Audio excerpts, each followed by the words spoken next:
সবাইকে ওয়েলকাম আমাদের YouTube channel chipset বাংলায়।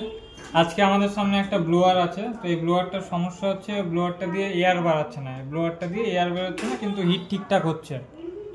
তো আমরা স্টেপ বাই স্টেপ চেক করব। তো ভিডিওটা যেন লেন্দি না হয় সেই জন্য আমি এটাকে খুলে রাখছি, ঠিক আছে। তো ব্লোয়ারটাকে আবার চেক করে নিব পাওয়ার দিয়ে। মানে পাওয়ার দিলাম ব্লোয়ারের, কিন্তু কোনো রকম রেসপন্স ব্লোয়ারে কিন্তু নেই।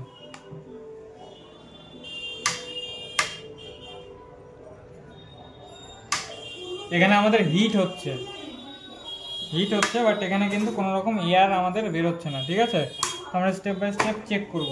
ট্রান্সফর্মার দেওয়া আছে, ট্রান্সফর্মারটা দিয়ে কিন্তু আমাদের ভোল্টেজ, এই যে আমাদের মোটর আছে, কম্প্রেসারটা আছে, কম্প্রেসারের মধ্যে কিন্তু আমাদের পাওয়ার যাচ্ছে। তো এখানে একটা ব্রিজ রেকটিফায়ার বানানো আছে। তো সবার প্রথমে আমাকে এখানে ভোল্টেজ দিয়ে চেক করতে হবে মোটরটা ঠিক আছে কিনা। তো আমি এখানে একটা 9 ভোল্টের ব্যাটারি দিয়েও চেক করতে পারি, বা ডিসি পাওয়ার সাপ্লাই দিয়েও কিন্তু এই মোটরটাকে আমরা চেক করতে পারি, ঠিক আছে। তো মোটরটাকে আমরা চেক করে নিই। ডিসি পাওয়ার সাপ্লাই দিয়ে এখানে আমি ভোল্টেজ দিয়ে দেখব প্রপার আমাদের মোটরটা ঘুরছে কিনা। তো পজিটিভ নেগেটিভ যে কোনো একটা সাইডে দিলাম, এরকম ঘুরছে মোটরটা, স্পার্ক হলো এখানে আমাদের। হ্যাঁ, মোটরটা কিন্তু ঠিকঠাক ঘুরছে, তার মানে আমাদের এখানে কোনো মোটরের প্রবলেম নেই, প্রবলেম আমাদের সামনে আছে। তো আমরা সামনে স্টেপ বাই স্টেপ চেক করব। তো এতটুকু ঠিক আছে। তারপরে আমাদের চেক করতে হবে যে ট্রান্সফরমারটা লাগানো আছে, ট্রান্সফরমারের যে আমাদের সেকেন্ডারি ওয়াইন্ডিং আছে, মানে যে সেকেন্ডারি ওয়াইন্ডিংটাকে কিন্তু আমাদের চেক করতে হবে। সেকেন্ডারি ওয়াইন্ডিং কী করে চেক করব? তো মোটরের সেকেন্ডারি ওয়াইন্ডিংয়ে যখন আমি এরকম করে প্রপ ধরবো, এখানে কিন্তু আমাদের বিপ মারবে মিটারে, ঠিক আছে, কন্টিনিউটি শো করবে। হ্যাঁ, তার মানে আমাদের যে ট্রান্সফরমারটা আছে, ট্রান্সফরমার সেকেন্ডারি ওয়াইন্ডিং কিন্তু একদম টোটালি ঠিক আছে। তো আমাদের প্রাইমারি ওয়াইন্ডিং যে আছে, প্রাইমারি ওয়াইন্ডিংটাও চেক করতে হবে। প্রাইমারি ওয়াইন্ডিংটা কিন্তু আমাদের এখানে লাগছে, ঠিক আছে, এই দুটো কানেক্টারে। তো এই কানেক্টার দুটো চেক করব কি দেখাচ্ছে। এখানে কিন্তু সামথিং আমাদের রেজিস্ট্যান্স দেখাবে, এখানে কিছু রেজিস্ট্যান্স আমাদের কিন্তু দেখাচ্ছে মিটারে 316, 19। তার মানে আমাদের কিন্তু এই প্রাইমারি ওয়াইন্ডিংটাও ঠিকঠাক আছে, ঠিক আছে। তো এখানে কিন্তু দুটো সার্কিট আমাদের ভাগ করা আছে। এই সার্কিটটা হচ্ছে, এই সেকশনটা হচ্ছে টোটালটাই আমাদের হিটারের জন্য, ঠিক আছে, যে হিটিং এলিমেন্টটা লাগানো আছে তার জন্য। আর এই রিলে দিয়ে যে সেকশনটা তৈরি করা আছে, এটা কিন্তু আমাদের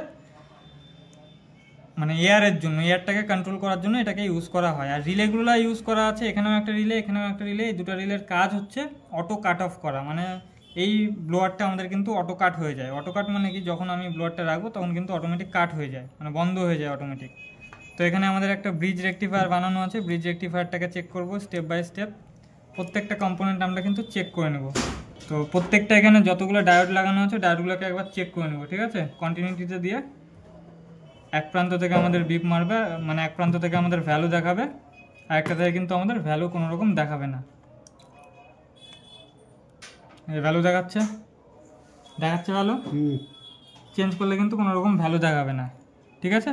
তো ডায়োডগুলো, প্রত্যেকটা ডায়োড যতগুলো আমাদের ব্রিজ রেকটিফায়ারে ইউজ করা আছে, চারটা ডায়োডকে চেক করলাম, চারটা ডায়োডে আমাদের ঠিকঠাক আছে।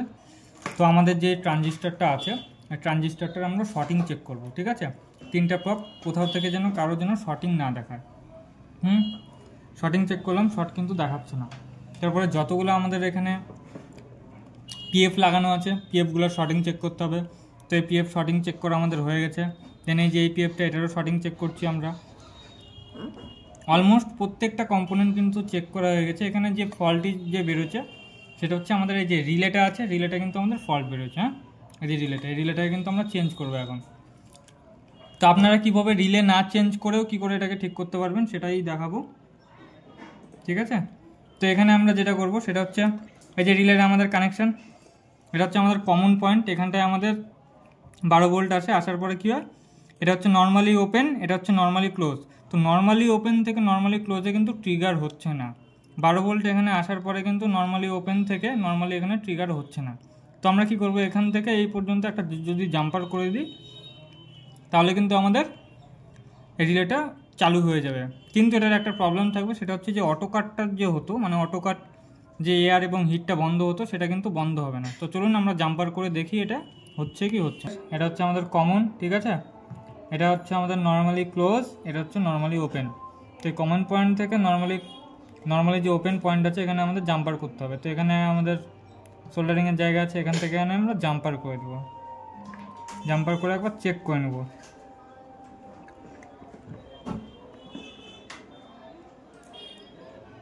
করে দিলাম জাম্পার।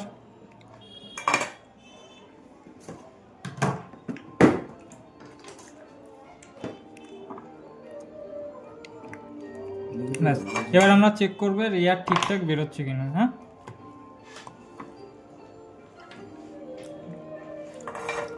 দেখুন আমাদের কিন্তু এখন প্রপার মোটর করছে, প্রপার কিন্তু আমাদের হাওয়া এখানে বেরোচ্ছে, ঠিক আছে। বাট রাখলে কিন্তু এটা অটো কাট হবে না, রাখলে এটা অটো কাট কিন্তু হবে না, এটা কন্টিনিউ চলতে থাকবে। সেখান থেকে আমাদের কি করতে হবে, ম্যানুয়ালি এটাকে বন্ধ করতে হবে, ঠিক আছে। এই রিলেটাকে কিন্তু চেঞ্জ করলেও ঠিক হতো, ঠিক আছে। তো আমরা চেঞ্জ করলাম না, না চেঞ্জ করে কিন্তু নর্মালি আমাদের যে ওপেন ছিল এবং যে আমাদের কমন পয়েন্ট ছিল সেটা শর্ট করে দিলাম, ঠিক আছে। এভাবে আপনারা করতে পারেন, বা যদি চান আপনারা চেঞ্জ করবেন, চেঞ্জ করতে পারেন, ঠিক আছে। তো আজকের ভিডিও এই পর্যন্তই। যদি ভিডিওটি ভালো লাগে তাহলে লাইক করবেন এবং কমেন্টে জানাবেন আপনারা যদি কোনো দিন ল্যাপটপ, ডেস্কটপ, প্রিন্টার রিলেটেড কোনো প্রবলেমে পড়ে থাকেন তাহলে জানাবেন কমেন্টে। আমরা চেষ্টা করব সেই বিষয়ে ভিডিও আপলোড করার।